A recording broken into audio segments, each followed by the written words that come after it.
ನಮಸ್ತೆ ಗುರುಜಿ. 2026ರಲ್ಲಿ ಕನ್ಯಾ ರಾಶಿಯವರಿಗೆ ಹೇಗಿದೆ ಭವಿಷ್ಯ? ನಮಸ್ಕಾರ ಅಮ್ಮ. ಹಾಗೆ ಬಿ ನ್ಯೂಸ್ ವೀಕ್ಷಕರಿಗೆಲ್ಲ ಆತ್ಮೀಯ ಸ್ವಾಗತ ಮತ್ತು ಶುಭೋದಯ. 2026ರಲ್ಲಿ ಕನ್ಯಾ ರಾಶಿಯವರಿಗೆ ಹೇಗಿರುತ್ತೆ ಅನ್ನೋ ತಿಳ್ಕೊಳ್ಳುವಂಥ ಕುತೂಹಲ ನಿಮಗಿರುತ್ತೆ. ಅದನ್ನ ಈಗ ತಿಳಿಸ್ತಾ ಹೋಗ್ತೇನೆ. ಮೊದಲಿಗೆ ಗ್ರಹಸ್ಥಿತಿ ಹೇಗಿರುತ್ತೆ ಅಂತ ನೋಡ್ಕೊಂಡ್ಬಿಡೋಣ. ಕನ್ಯಾ ರಾಶಿಯಲ್ಲಿಯೇ ಈ ಕುಂಡಲಿಯ ಲಗ್ನ ಬಂದಿದೆ. ನಾವು 1ನೇ ತಾರೀಕು ಜನವರಿ 2026ಕ್ಕೆ ಲಗ್ನ ಕುಂಡಲಿ ತಯಾರು ಮಾಡಿದಾಗ ಕನ್ಯಾ ರಾಶಿಯಲ್ಲಿ ಲಗ್ನ ಸ್ಥಿತನಾಗಿರ್ತಾನೆ. ಹಾಗೆ 3ನೇ ಮನೆಯಲ್ಲಿ ಮಾಂದಿ, 4ನೇ ಮನೆಯಲ್ಲಿ ಬುಧ, ಶುಕ್ರ, ರವಿ, ಕುಜ, ಮತ್ತೆ 6ನೇ ಮನೆಯಲ್ಲಿ ರಾಹು, 7ನೇ ಮನೆಯಲ್ಲಿ ಶನಿ, 9ನೇ ಮನೆಯಲ್ಲಿ ಚಂದ್ರ, 10ನೇ ಮನೆಯಲ್ಲಿ ಗುರು ಮತ್ತು 12ನೇ ಮನೆಯಲ್ಲಿ ಕೇತು ಇರ್ತದೆ. ಇದು ಈ ಕನ್ಯಾ ರಾಶಿಯವರ ಗ್ರಹಸ್ಫುಟಗಳು. ಈಗ ಇವುಗಳ ಫಲಗಳು ಹೇಗೆ ಕೊಡ್ತಾರೆ ಅನ್ನೋದು ನೋಡ್ತಾ ಹೋಗೋಣ. ರಾಶ್ಯಾಧಿಪತಿ ಕೇಂದ್ರದಲ್ಲಿರುವುದು ಒಳ್ಳೆಯದು. ಯಾವುದೇ ರಾಶಿಯ ಅಧಿಪತಿಗಳು ಕೇಂದ್ರ ಅಥವಾ ತ್ರಿಕೋನದಲ್ಲಿದ್ದರೆ ಹೆಚ್ಚು ಫಲ ಕೊಡ್ತಾರೆ ಎಂದು ಒಂದು ನಂಬಿಕೆ ಅಥವಾ ಜ್ಯೋತಿಷ್ ಶಾಸ್ತ್ರದ ವಿಧಿ ಇದೆ. ಇಲ್ಲಿ ರಾಶ್ಯಾಧಿಪತಿ ಬುಧ ಅಲ್ಲಿಂದ 4ನೇ ಮನೆಯಲ್ಲಿ ಕೇಂದ್ರದಲ್ಲಿದ್ದಾನೆ. ಆದರೆ ಈ ಬುಧನಿಗೆ ಕುಜ ಮತ್ತು ಶನಿ ದೃಷ್ಟಿ ಇದೆ. ಅಂದ್ರೆ ಏನು? ಬುಧನಿಗೆ ವೈರಿ ಅಂತ ನಾವು ಕುಜನ್ ಹೇಳ್ತೀವಿ, ಹಾಗೆ ಕುಜನಿಗೆ ವೈರಿ ಅಂತ ಶನಿನ ಹೇಳ್ತೀವಿ. ದ್ವಿಸ್ವಭಾವ ರಾಶಿ, ಇಲ್ಲೂ ದ್ವಂದ್ವಗಳಿರುತ್ತೆ. ಹೀಗಾಗಿರುವುದರಿಂದ ಏನಾಗಬಹುದು ಅಂದ್ರೆ ರಕ್ತ ಸಂಬಂಧಿ ದೋಷಗಳು ಹೆಚ್ಚಾಗಬಹುದು. BP ಇರಬಹುದು, ಅಥವಾ ಬ್ಲಡ್ ನಲ್ಲಿ ಕೊಲೆಸ್ಟ್ರಾಲ್ ವ್ಯತ್ಯಾಸ ಆಗಬಹುದು, ಇನ್ಯಾವುದೋ ಬ್ಲಡ್ ನಲ್ಲಿ ಇರ್ತಕ್ಕಂಥ ವ್ಯತ್ಯಾಸಗಳು ಜಾಸ್ತಿ ಆಗಬಹುದು. ಇವುಗಳ ಬಗ್ಗೆ ಸ್ವಲ್ಪ ಗಮನ ಇಟ್ಟುಕೊಳ್ಳಿ. ತಲೆನೋವು, ಬೆನ್ನು ನೋವು ಕಾಣಿಸಬಹುದು. ತಲೆನೋವು ಸ್ವಲ್ಪ ಬರುತ್ತೆ. ಬೆನ್ನು ನೋವು ಕುಜ ಇರೋದ್ರಿಂದ ನಿಮಗೆ ಆಧಾರ ಸ್ತಂಭಗಳು, ಬೆನ್ನು ಮೂಳೆಯ ಹಿಂಬದಿ ಇರುತ್ತಲ್ಲ, ಅದು ನೋವು ಕಾಣಬಹುದು. ನಿಮ್ಮ ಮಾತಿನಿಂದ ಬಂಧುಗಳು ದೂರವಾಗಬಹುದು. ನಿಮ್ಮ ಆಡುವ ಉಡಾಫೆ ಮಾತುಗಳು ನಿಮ್ಮ ನೆಂಟರಿಷ್ಟರನ್ನ ನಿಮ್ಮಿಂದ ದೂರ ಮಾಡಿಬಿಡ್ತಾರೆ. ಅಥವಾ ನಿಮ್ಮನ್ನೇನೋ ದೊಡ್ಡ ಮನುಷ್ಯ ಅಂತ ಅವ್ರು ಮಾತಾಡ್ಸ್ಕೊಂಬಂದ್ರೆ ನೀವು ಆಡು ಹಗುರೋ ಮಾತು ಪುನಃ ಅವರು ನಿಮ್ಮಿಂದ ದೂರ ಆಗಿ ನಿಮ್ಮ ಹತ್ರ ಬರಲ್ಲ. ಅದರಿಂದ ಮಾತನಾಡುವಾಗ ಸ್ವಲ್ಪ ಎಚ್ಚರಿಕೆ ಇರಲಿ. 4ನೇ ಮನೆಯಲ್ಲಿ ದ್ವಿತೀಯ ಮತ್ತು ಭಾಗ್ಯಾಧಿಪತಿ ಶುಕ್ರನಿರುವುದರಿಂದ ತಾಯಿಯ ಸಹಕಾರದಿಂದ ಆಸ್ತಿ ಲಾಭ. ನಿಮಗೆ 2ನೇ ಮನೆ ಗ್ರಹ ಶುಕ್ರ, ಹಾಗೆ ಭಾಗ್ಯಾಧಿಪತಿ ಶುಕ್ರ. ಅವನು ಎಲ್ಲಿ ಸ್ಥಿತನಾಗಿದ್ದಾನೆ? 4ನೇ ಮನೆ ಆಸ್ತಿ ಮನೆಯಲ್ಲಿದ್ದಾನೆ. ಹಾಗೆ ಭಾಗ್ಯದಲ್ಲಿ ಚಂದ್ರ ಇರೋದ್ರಿಂದ ನೈಸರ್ಗಿಕ ತಾಯಿ ಮನೆ, ಅದು ತಾಯಿ, ನೈಸರ್ಗಿಕ ತಾಯಿ ಚಂದ್ರ. ಹಾಗಾಗಿ ತಾಯಿಯ ಸಹಕಾರದಿಂದ ಆಸ್ತಿ ಲಾಭ. ತಾಯಿ ನಿಮ್ಗೊಂದು ಸ್ವಲ್ಪ ದುಡ್ಡು ಕೊಡ್ಬೋದು, ಅಥವಾ ಅವ್ರದ್ದೇ ಒಂದು ಅರ್ಧ ಸೈಟ್ ಬರ್ಕೊಡ್ಬೋದು. ಈ ರೀತಿ ನೀವು ಸ್ಥಿರಾಸ್ತಿ ಹೊಂದಕ್ಕೆ ಕಾರಣವಾಗುತ್ತೆ. 6ನೇ ಮನೆ ರಾಹುನಿಂದ ಉದರ ಸಂಬಂಧಿ ದೋಷಗಳಾಗುತ್ತವೆ.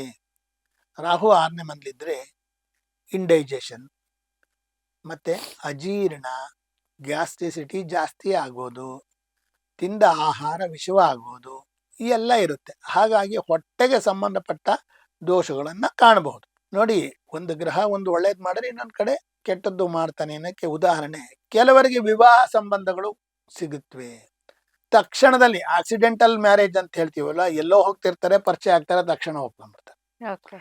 ಯಾರ್ದೋ ಮನೆಗೆ ಹೋಗಿರ್ತಾರೆ, ಈ ಹುಡುಗ ಪರವಾಗಿಲ್ವಾ ಅಂತ ಅವ್ರು ನೋಡ್ತಾರೆ, ಹುಡುಗಿ ನೋಡ್ತಾರೆ, ಆಯ್ತು ಓಕೆ ಅನ್ಬಿಟ್ಟು ಸದ್ಯದಲ್ಲೇ ಸಮೀಪದಲ್ಲೇ ಮದುವೆ ಆಗ್ಬಿಡುತ್ತೆ. ಈ ರೀತಿ ಮದುವೆಗಳಾಗುತ್ತೆ. ಆದ್ರೆ ಒಂದು ಎಚ್ಚರಿಕೆ ಏನು ಅಂದ್ರೆ, ನೀವು ಏನು ತಿಳ್ಕತೀರ ಅವ್ರ ಬಗ್ಗೆ ಸರಿ ಇದೆಯಾ ಮಾಹಿತಿಯನ್ನು ತಿಳ್ಕೊಂಡು ಮುಂದುವರಿರಿ. 12ನೇ ಮನೆ ಕೇತುವಿನಿಂದ ದೈವ ದರ್ಶನದ ಯೋಗ ಅಂತ ಹೇಳ್ತೀನಿ ನಾನು. ಕುಟುಂಬ ಸಮೇತರಾಗಿಲ್ಲ ಧರ್ಮಸ್ಥಳಕ್ಕೆ ಹೋಗೋದು, ತಿರುಪತಿಗೆ ಹೋಗೋದು, ಇನ್ನೆಲ್ಲೋ ದೇವ್ರನ್ನ ನೋಡಕ್ ಹೋಗೋದು, ಮನದೇವ್ರ ಪೂಜೆ ಮಾಡೋದು, ಇಂತಹ ಒಂದು ಸಂದರ್ಭಗಳು ನಿಮ್ಗೆ ಕೇತು ಕೊಡ್ತಾನೆ, ಅದು ನಡೆಯುತ್ತೆ. 10ನೇ ಮನೆ ಗುರು ವೃತ್ತಿ ಅಭಿವೃದ್ಧಿ. 10ನೇ ಮನೆಯನ್ನ ನಾವು ಉದ್ಯೋಗ ಸ್ಥಾನ ಅಂತ ಕರಿತೀವಿ. ಇಲ್ಲಿ ಗುರು ಇದ್ರೆ ನಿಮ್ಮ ಪ್ರೊಫೆಷನಲ್ ಅಪ್ಲಿಫ್ಟ್ ಆಗುತ್ತೆ. ವೃತ್ತಿಯಲ್ಲಿ ನಿಮಗೆ ಸ್ಥಾನಮಾನಗಳು, ಅಥವಾ ಏನೋ ಒಂದು ರೀತಿ ಮುಖ್ಯವಾದ ಸ್ಥಾನಗಳು, ಅಥವಾ ಅದರಲ್ಲಿ ಅಭಿವೃದ್ಧಿಯನ್ನ ಖಂಡಿತ ಕಾಣ್ಬೋದು. ಗುರು 11ನೇ ಮನೆಗೆ ಬಂದಾಗ ನಿಮ್ಮ ನಿರೀಕ್ಷೆಗೆ ಮೀರಿ ಹಣ ಬರುತ್ತೆ. ಇದರ ಅರ್ಥ ಏನು ಅಂದ್ರೆ, ನೀವೇನೋ ಒಂದು ಬಿಸ್ನೆಸ್ ಮಾಡ್ತಿರ್ತೀರಾ, ಈ ಒಂದು 10,000 ಲಾಭ ಬರುತ್ತೆ ಅಂತ ಅನ್ಕೊಂಡಿದ್ರೆ ನಿಮ್ಗೆ 20,000 ಬಂದ್ಬಿಡ್ಬೋದು. ಯಾವ್ದೋ ಬರಬಾರ್ದೇ ದುಡ್ಡು ಬಂದ್ಬಿಡೋದು. ಯಾರೋ ಕೊಟ್ಟಿರ್ತಾರೆ ಯಾವ್ದೋ ಕಾಲದಲ್ಲಿ, ಅದು ಬರೋದೇ ಇಲ್ಲ ಅಂತ ನೀವೇ ಡಿಕ್ಲೇರ್ ಮಾಡ್ಕೊಂಡ್ಬಿಟ್ಟಿರ್ತಾರೆ, ಅದು ವಾಪಸ್ ಬಂದ್ಬಿಡ್ಬೋದು. ಹ್ಮ್ ಹ್ಮ್ ಈ ರೀತಿ ನಿಮ್ಮ ನಿರೀಕ್ಷಣೆ ಇರಲ್ಲ ಆ ದುಡ್ಡು ಬರುತ್ತೆ ಅಂತ ದುಡ್ಡುಗಳು ವಾಪಸ್ ಬರುತ್ತೆ. ಹೆಚ್ಚಿನ ಅನುಕೂಲಗಳು ಒದಗಿ ಬರುತ್ತೆ. ಏನು ಹೆಚ್ಚಿನ ಅನುಕೂಲ? ನೀವು ಉದ್ಯೋಗದಲ್ಲಿದ್ದರೆ ಅಲ್ಲಿ ನಿಮ್ಗೆ ಬೇಕಾಗೋ ಫೆಸಿಲಿಟಿ ಕ್ರಿಯೇಟ್ ಆಗ್ಬೋದು. ಎಲ್ಲೋ ದೂರದಲ್ಲಿರ್ತೀರಾ, ಟ್ರಾನ್ಸ್ಫರ್ ಆಗಿ ನಿಮ್ಮ ಸಮೀಪದ ಜಾಗಕ್ಕೆ ಬರ್ಬೋದು. ಹ್ಮ್ ಇಂಥ ಒಂದು ಅನುಕೂಲಗಳಾಗುತ್ತೆ. ಆರೋಗ್ಯದಲ್ಲಿ ಸುಧಾರಣೆ, ಅನಾರೋಗ್ಯದಲ್ಲಿರೋರಿಗೆ ಆರೋಗ್ಯ ಸುಧಾರಿಸ್ತಾ ಬರುತ್ತೆ. ಓಕೆ. ವ್ಯಾಪಾರ ವ್ಯವಹಾರಗಳಲ್ಲಿ ಅಭಿವೃದ್ಧಿ ಇರುತ್ತೆ. ನೀವೇನೋ ಒಂದು ವ್ಯಾಪಾರ ಶುರು ಮಾಡ್ತೀರಾ, ಅದು ಅಭಿವೃದ್ಧಿಯಾಗಿ ಇನ್ನೊಂದು ಬ್ರಾಂಚ್ ಓಪನ್ ಮಾಡೋದು, ಇನ್ನೊಂದು ಸ್ವಲ್ಪ ಎಸ್ಟಾಬ್ಲಿಷ್ಮೆಂಟ್ ದೊಡ್ಡದು ಮಾಡೋದು, ಈ ರೀತಿ ಎಲ್ಲ ಆಗುತ್ತೆ. ಶತ್ರುಕಾಟಗಳು ಸ್ವಲ್ಪ ಮಟ್ಟಿಗೆ ಪರಿಹಾರವಾಗುತ್ತೆ. ಶತ್ರುಗಳು ತಾವಾಗೆ ಸುಮ್ಮನೆ ಆಗ್ಬಿಡ್ತಾರೆ. ಯಾಕೆಂದ್ರೆ ನಿಮ್ಮಿಂದ ಏನೋ ಅನುಕೂಲ ಬೇಕು ಅನ್ಸುತ್ತೆ, ಹಾಗಾಗಿ ಅವರ ಸಣ್ಣತನವನ್ನ ಬಿಡ್ತಾ ಹೋಗ್ತಾರೆ. ಬಡ್ತಿಯನ್ನು ಕಾಣಬಹುದು. ನಾನು ಹೇಳ್ದಲ್ಲ, ಪ್ರಮೋಷನ್ ಸಿಕ್ಕೇ ಸಿಗುತ್ತೆ. ಪ್ರೀತಿ ಪ್ರೇಮದಲ್ಲಿರುವವರಿಗೆ ವಿವಾಹಕ್ಕೆ ಹಿರಿಯರು ಒಪ್ಪಿ ಅವಕಾಶ ನೀಡುವರು. ಯಾರೋ ಪ್ರೀತಿಸ್ತಿರ್ತೀರಾ, ಮನೆಯವರು ಒಪ್ಪಿರಲ್ಲ. ಈ ಸಂದರ್ಭದಲ್ಲಿ ಏನಾಗುತ್ತೆ, ಇಬ್ರು ಕೂತು ಮಾತಾಡಿ ಒಪ್ಪಿ ವಿವಾಹ ಮಾಡಿಕೊಡ್ಬಹುದು. ಸಂತಾನ ಅಪೇಕ್ಷಿತರಿಗೆ ಸಂಪೂರ್ಣ ಫಲವಿರುತ್ತೆ. ಅವ್ರಿಗೆ ಒಂದು ಸಂತಾನ ಸಿಗುತ್ತೆ. ಆದರೂ ಮನಸ್ಸಿನಲ್ಲಿ ಒಂದು ಅವ್ಯಕ್ತ ಭಯ ಇರುತ್ತೆ.